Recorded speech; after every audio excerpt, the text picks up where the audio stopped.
Assalamualaikum warahmatullahi wabarakatuh. Selamat, eee, pagi Ibu. Perkenalkan kami dari kelompok 7. Saya Muhammad Hanif dengan NIM 1041231026 dan teman Dan saya dan saya Fredrik Ferdian Halim dengan NIM D10412310229. ya, dari kami akan mempresentasikan hasil dari eksperimen kami terkait klasifikasi emosi menggunakan machine learning berdasarkan pada, data dari Twitter terhadap, emosi penggunanya terhadap media sosial yang digunakan yaitu Twitter, yang menggunakan bahasa Indonesia. Oke, baik selanjutnya. Nah, adapun alasan dari, eee, digunakannya ataupun dipresentasikannya eksperimen ini yang pertama itu dikarenakan perkembangan pesat teknologi digital yang telah menjadikan media sosial, khususnya Twitter sebagai wadah utama bagi masyarakat untuk mengekspresikan berbagai opini dan juga emosi secara real time. Nah, media sosial telah menjadi, ruang ekspresi, untuk publik yang sangat besar, yang di mana juga akan menghasilkan sebuah volume data teks yang sangat besar dan tidak terstruktur. Dari data tersebut juga dapat diolah jika diolah dengan benar, dapat memberikan wawasan yang berharga bagi, contohnya seperti sektor pelayanan publik.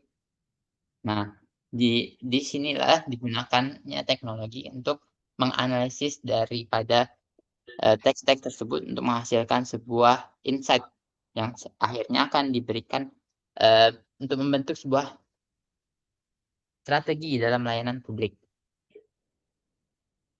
Selanjutnya, nah adapun tujuan kami yang pertama yaitu mengevaluasi dengan menggunakan 4 skenario pembersihan data, menggunakan algoritma Naive Bayes dan SVM. Yang kedua itu menemukan parameter dan konfigurasi terbaik untuk pemrosesan NLP pada teks bahasa Indonesia.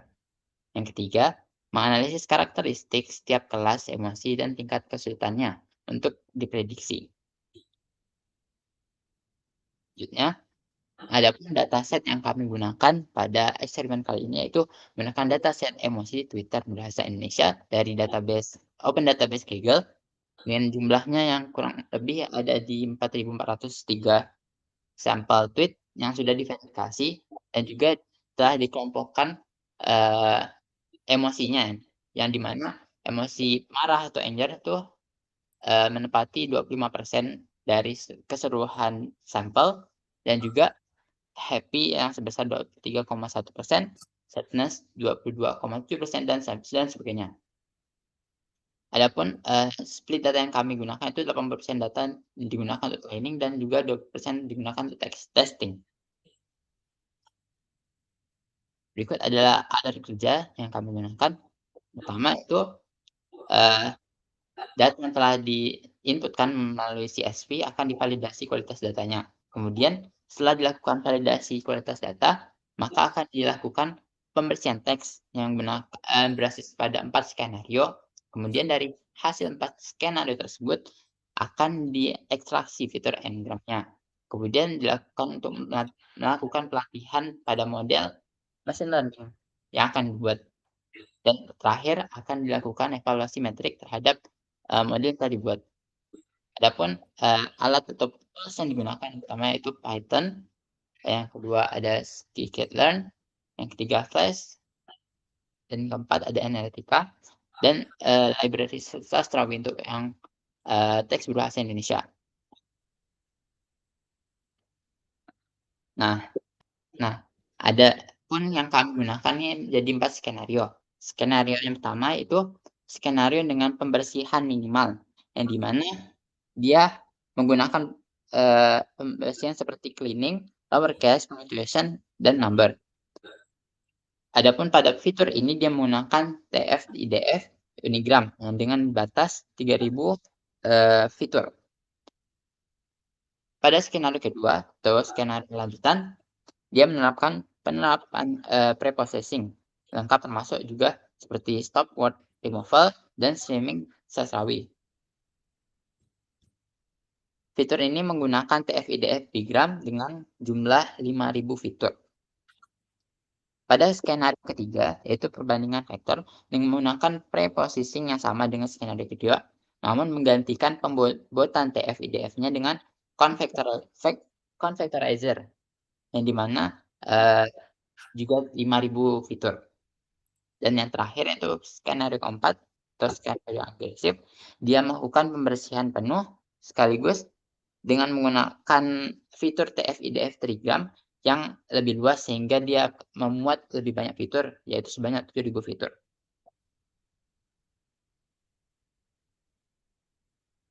Adapun hasil terbaik terdapat pada skenario kedua yang menggunakan algoritma SVM dengan skor SVM mencapai F1 score yaitu 0,6552 dan akurasi 64,13%. SVM secara konsisten lebih tangguh menggunakan naive Bayes, terutama pada data dimensi tinggi. Pembersihan lanjutan skenario kedua terbukti meningkatkan performa dibandingkan skenario dasar. Baik, untuk penjelasan selanjutnya akan dilanjutkan teman saya.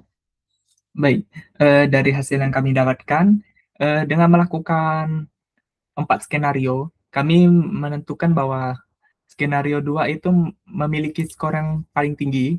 Mengapa begitu? Karena pada skenario 1 kan kita menggunakan dasar ya kan. Untuk skenario 2 itu lanjutan.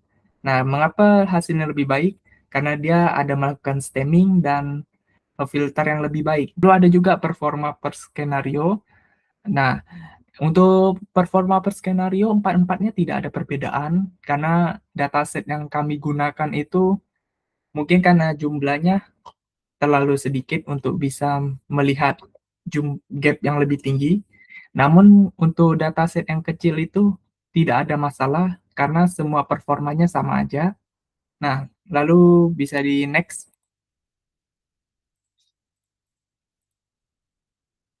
Ini untuk confusion matrix.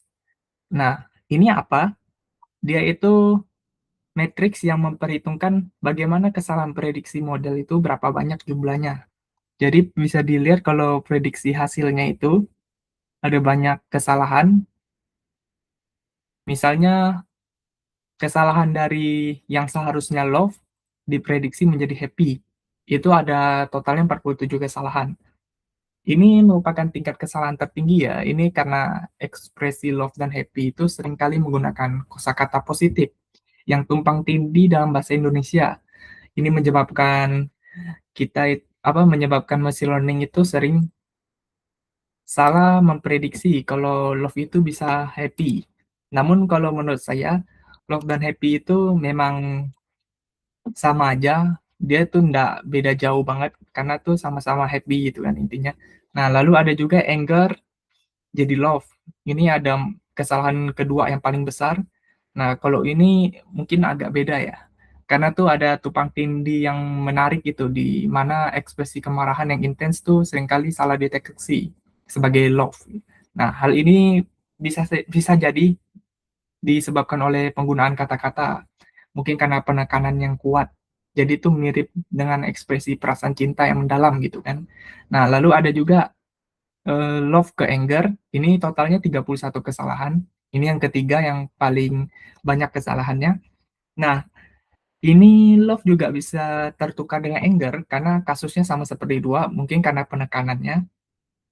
Lalu happy ke love itu kesalahan yang keempat paling besar, ini 28 kesalahan. Kalau menurut saya ini mungkin nggak kayak skenario 2 dan 3 yang dimana tuh anger dan love itu saling putar balik ya. Kalau ini nih memang karena kategori emosi positif aja ini. Jadi ada juga yang terakhir lah, ini akurasi FIR. Akurasi ini yang akurasinya paling baik secara profesional karena dia berhasil menebak 98 data yang benar dari total 127 data asli. Oke, ini menggunakan GitHub. Jadi bisa dilihat bahwa kita akan melakukan proses pertama dulu dari upload data CSV. Untuk apa? Ini sebagai data acuan atau untuk training dari machine learning tersebut. Jadi akan kita lakukan itu langkah upload dulu.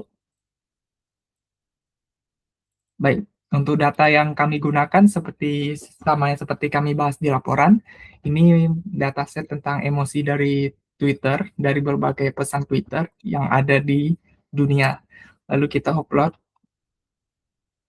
Setelah itu, kita bisa lihat kalau data dari tweet ini ada dua kolom, yaitu label dan tweet. Nah, untuk menggunakannya, pertama kita pilih kolom teks sebagai tweet dan kolom emosi sebagai label. Mengapa? Karena kolom teks itu berisi teks untuk dianalisis, sedangkan label emosi ini berisi label emosi. Jadi nggak bisa terbalik. Jadi kita langsung lanjutkan aja ke pre-processing. Nah, untuk lowercase, hapus data baca, hapus angka, bisa juga kita hapus stop words. Nah, untuk kasus ini kita tidak menggunakan streaming untuk demo karena waktunya terlalu lama. Kasus kami membutuhkan waktu sekitar sejam lebih untuk menghasilkan hasil dengan streaming. Oleh sebab itu, untuk demo kali ini kita skip dulu. Lalu untuk skenario tetap kita menggunakan 4 skenario. Lalu seperti yang bisa dilihat ya, ini untuk konfigurasi dasar kita menggunakan TF-IDF Unigram. Ini cuma memfilter lowercase dengan vektorisasi TF-IDF 1:1 gram. Nah, lalu ada skenario 2, ini memfilter lowercase, stop word, lalu ada juga steaming. Nah, karena tidak ada steaming, jadi cuma hapus stop word aja yang berbeda dari skenario 1. Skenario 3 itu convectorizer, ini lebih lengkap lagi, karena vektorisasinya berbeda, nih. Lalu untuk skenario 4 itu sama menggunakan TF-IDF dengan skenario 1 dengan 2, namun perbandingannya lebih banyak. Kita mulai pelatihannya.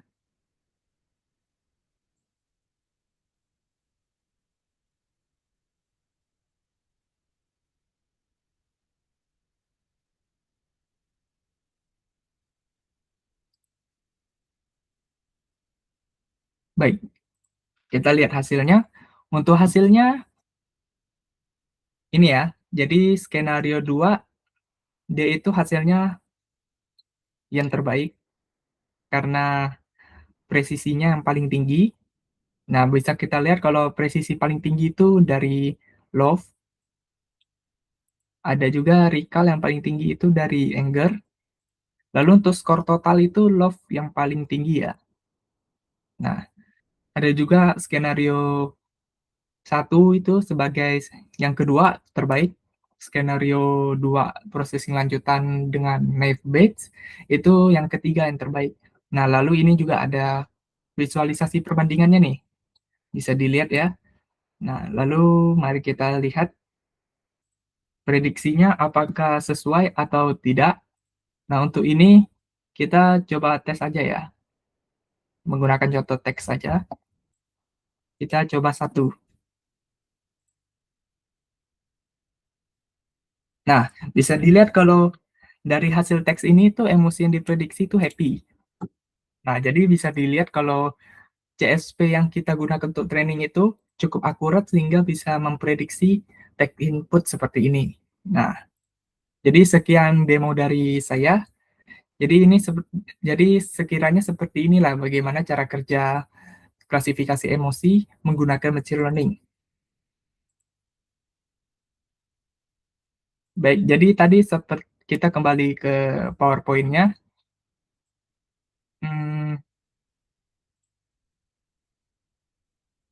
Bisa lihat dari kesimpulannya ya. Kalau kesimpulan itu konfigurasi ideal ada di titik tengah antara pembersihan data yang bersih dan fitur yang tidak berlebihan. Jadi kasusnya sama seperti skenario 4, fiturnya tidak boleh berlebihan, pembersihan data juga harus bersih. Maka dapat disimpulkan bahwa skenario 2 udah cukup untuk mendapatkan hasil yang lebih baik daripada skenario lainnya. Sekian presentasi dari kami. Apabila ada kesalahan, mohon maaf dan terima kasih.